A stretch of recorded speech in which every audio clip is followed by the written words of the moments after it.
Olá pessoal, aqui quem fala é Michele Camargo. Estamos começando mais uma aula da nossa série de Mecânica dos Fluidos Fácil e Descomplicada, desmistificando a mecânica dos fluidos. Essa é a aula 13, onde nós falaremos sobre força numa superfície plana submersa, que traduzindo são as comportas, né? A aplicação principal é em comporta.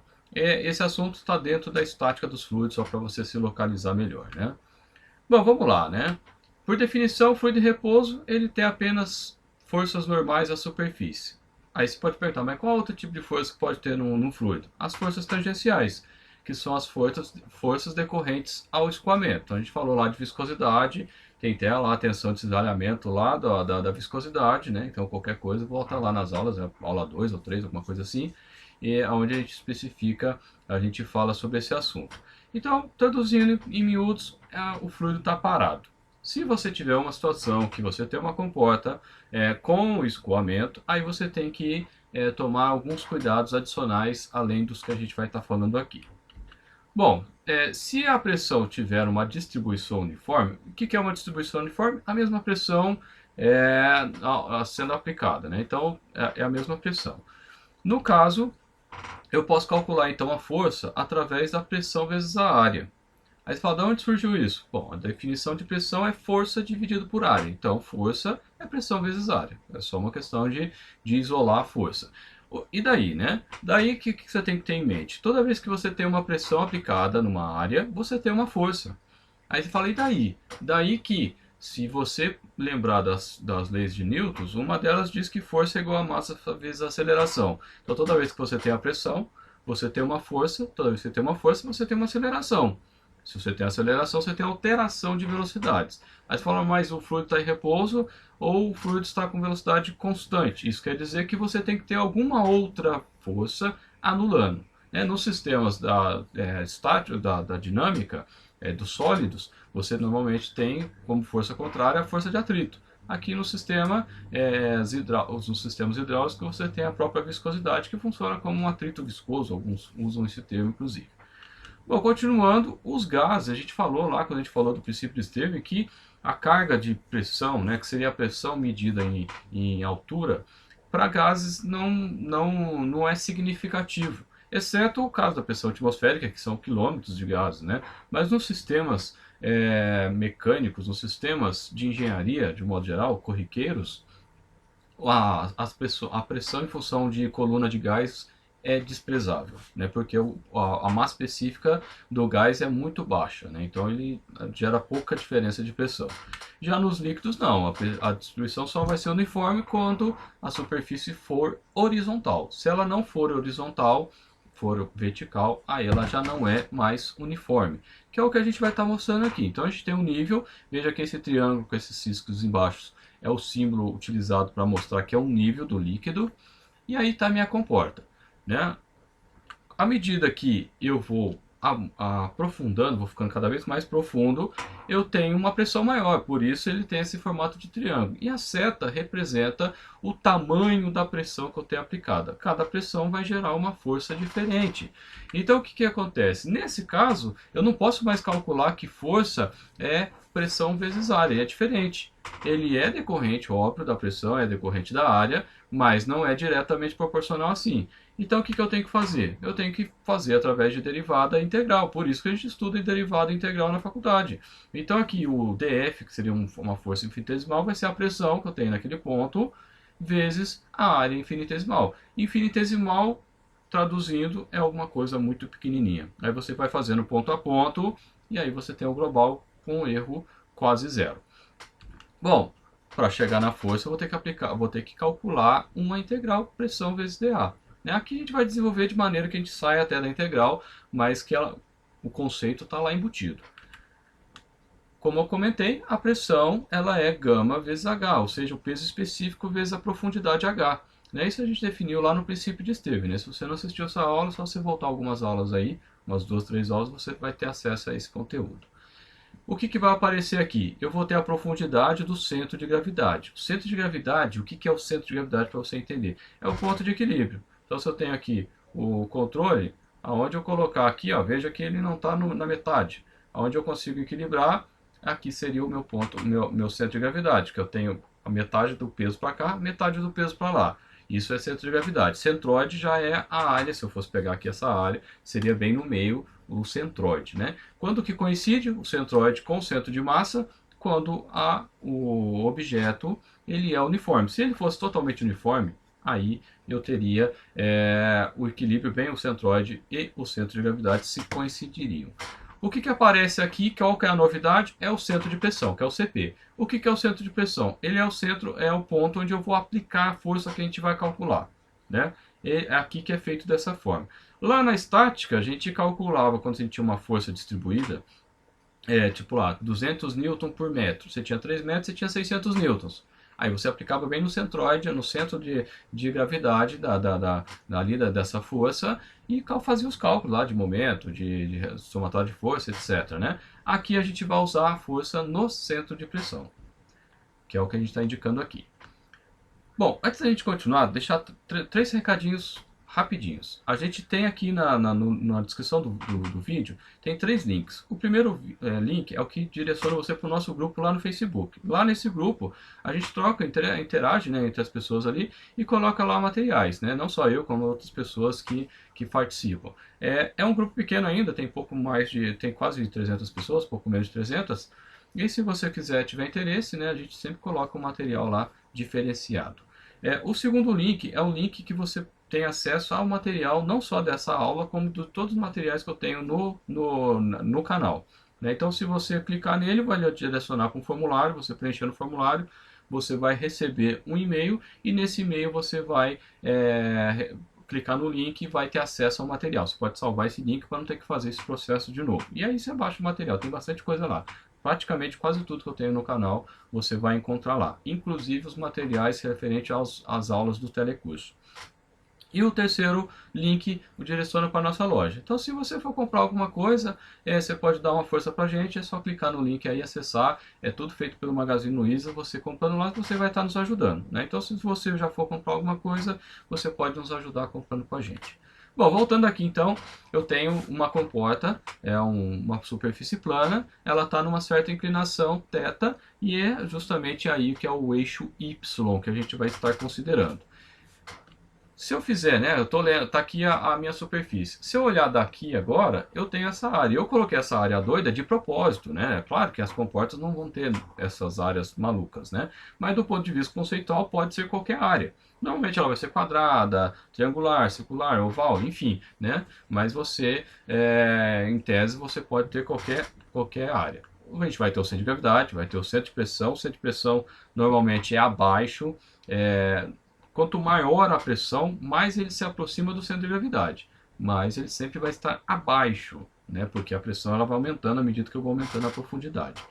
Eu vou ter um dy, né? Eu vou fazer o dy e esse dy vai, né, ter um dA correspondente ali olhando, né, a superfície de frente aqui, né? E eu tenho um dH que é no sentido de H. Eu tenho o y, que é a posição, né, a cota do meu elemento de área, o meu dy. Eu tenho a cota do centro de gravidade, que é o y barra, e tem a cota do ycp. Da mesma forma, eu tenho a altura, que agora é a profundidade vertical mesmo, do dA, do centro de gravidade, o h barra, e do centroide, que é o hcp. E a força, como eu comentei, vai ser aplicada no centro de pressão. Bom, o que a gente tem? Que o dA é x dy. Né? Então, o X, ele é o eixo que entra na tela. Então, se eu tenho aqui, a comporta está assim, né? O eixo Y seria esse, quando eu viro a comporta, para enxergar essa parte aqui, seria esse eixo que a comporta vai estar girando, né? E a pressão vezes o gama H é lá do simples Steven, né? Que a pressão é o peso específico vezes a altura. E o H, genericamente, ele vai ser Y seno θ. Da onde vem isso? Da trigonometria. É o triângulo retângulo, fazendo ali você acha que o seno de θ é a relação aí da hipotenusa com o cateto oposto. No elemento dA, o que a gente tem? Vai ter um dF, porque eu tenho uma pressão aplicada nesse ponto. Então vai ser pressão vezes dA, que pressão, como a gente comentou ali em cima, é gama H, continua vezes o dA. Por fim, vai ficar então gama, peso específico, vezes Y seno θ vezes o dA. Integrando isso aí, eu tenho a força, né? Integrando o dF eu tenho força, vai ficar igual ao gama, que é o peso específico, vezes seno θ, a integral de y dA. Né? Vamos deixar assim por enquanto.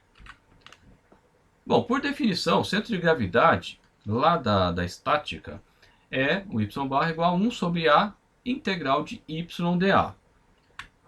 Ou, né, posso separar isso, que a integral de y dA vai ser o y barra, que é a cota, né, de y do centroide, vezes a área.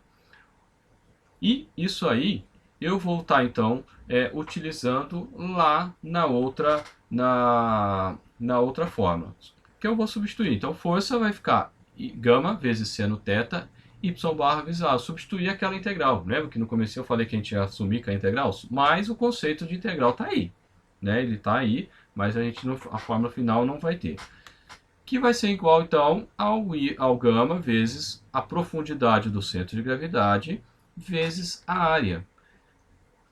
O gama, que é o peso específico, vezes o H é pressão. Então, a pressão no centro de gravidade. Então, qual é a conclusão que a gente chega aqui? Que a força resultante vai ser justamente a força decorrente da pressão no centro de gravidade vezes a área, independente do θ. Não importa qual é o θ, se ele é maior ou menor, o que importa é que a força resultante e referente e correspondente à pressão estática do fluido é a pressão no centro de gravidade vezes a área da minha superfície. Ponto, é isso, não tem o que discutir. E aí tem a observação, se o centro de gravidade não mudar. Por que eu coloquei essa observação? Porque se você tiver um sistema pressurizado, um reservatório pressurizado, por exemplo, no exemplo que a gente fez, ele está aberto à atmosfera, então a pressão atmosférica. Se ele estiver pressurizado numa pressão maior do que a pressão atmosférica, ou menor, de repente ele está com uma pressão negativa, o que vai acontecer? Você vai ter a pressão estática do fluido, só que a gente vai ter que fazer uma forma relativa através de carga de pressão. E aí, onde você pode ter o centro de gravidade mudando. Por quê? Porque a pressão pode mudar. Se a pressão mudar, né, do sistema pressurizado, você muda o centro de gravidade. Isso a gente vai fazer um exercício que vai ficar mais claro esse assunto que a gente acabou de falar. Bom, o centro de pressão, como a gente já vem falando, é o ponto de aplicação da força resultante. E o eixo OX, ele vai ser o ponto onde a comporta ela vai girar, que é o eixo que passa entre o cruzamento do eixo Y, que a gente está mostrando ali agora há pouco, e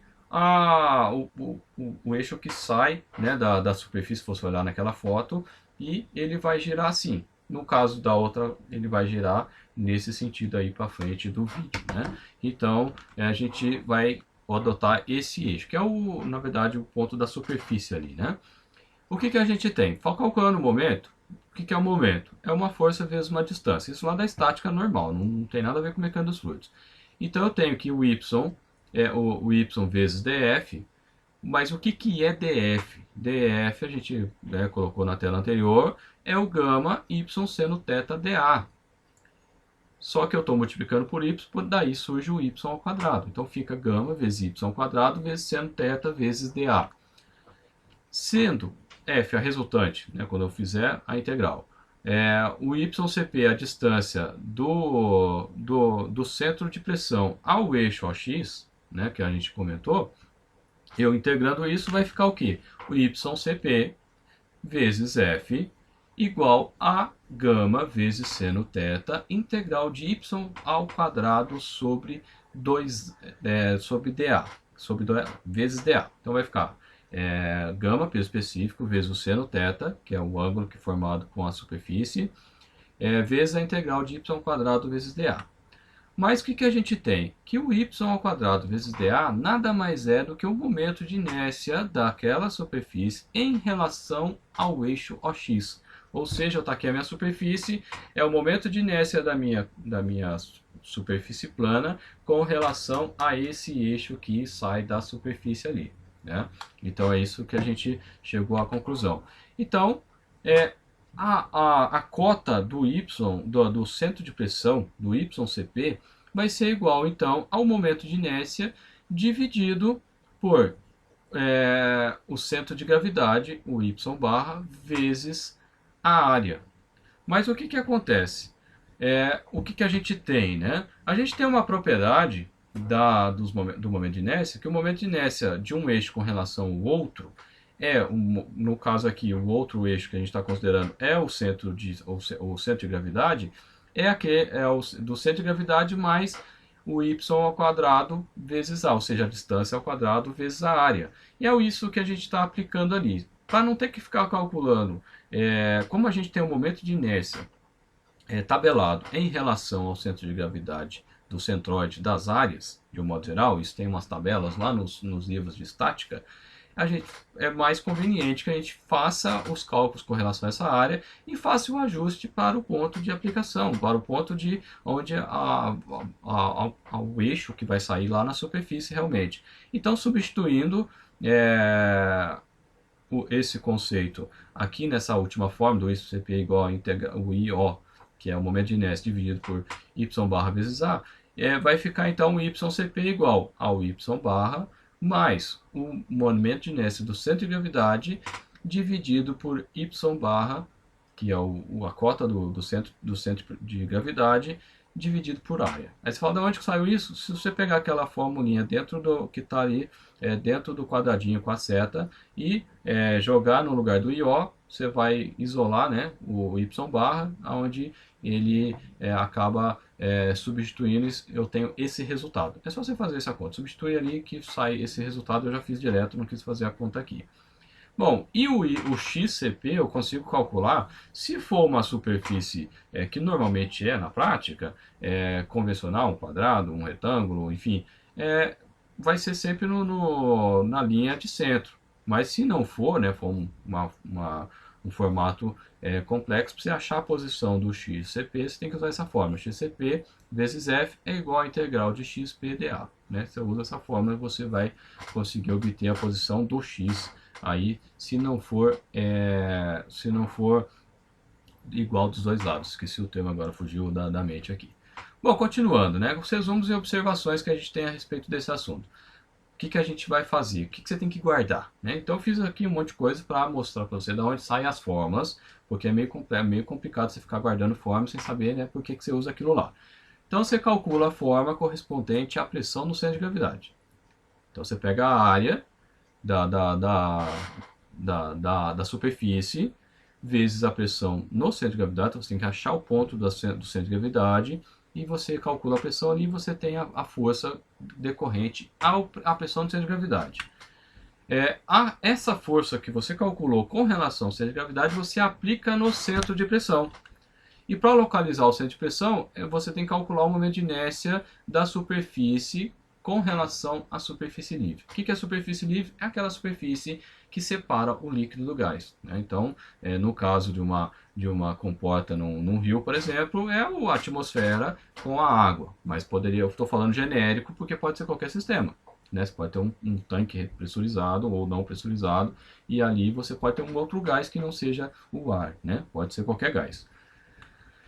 Bom, dúvidas sobre o momento de inércia, sugiro você revisar lá a estática. Então você vai lá na estática, lá, algumas faculdades chamam de mecânica geral, e dá uma olhada lá em momento de inércia para você calcular aqui. Dependendo do seu professor, né, ele vai exigir que você calcule o momento de inércia por integral. Aí você tem que fazer lá os procedimentos para calcular, que eu não vou usar não, eu vou usar a tabela, né, nos meus exercícios aqui. Porque não é o foco daqui de ensinar ou, né, ajudar você a entender o momento de inércia. O objetivo aqui é estática dos fluidos. E para superfícies regulares, você pode usar aí as tabelas para momento de inércia que tem nos livros. É isso que eu vou estar usando aqui. Né? E para reservatório pressurizado, eu tenho que somar a pressão atuante no reservatório. Né? Então eu vou explicar um pouquinho melhor no exercício. No exercício fica melhor, porque senão vai ficar muito genérico. Bom, pessoal, chegamos ao final. Espero que vocês tenham gostado. Se gostou, compartilha, dê um joinha. Se inscreva no canal para receber novidade. Se quiser receber via WhatsApp, só mandar eu quero aí. A gente sempre manda, né, para o pessoal aí que já se inscreveu. Entra na nossa loja, compra alguma coisa, dá uma força pra gente. Lá no Facebook a gente tem a página, tem o grupo, faça parte do nosso grupo lá, contatos via e-mail, WhatsApp, da forma que você achar conveniente. Beleza, pessoal? Um abraço e até a próxima.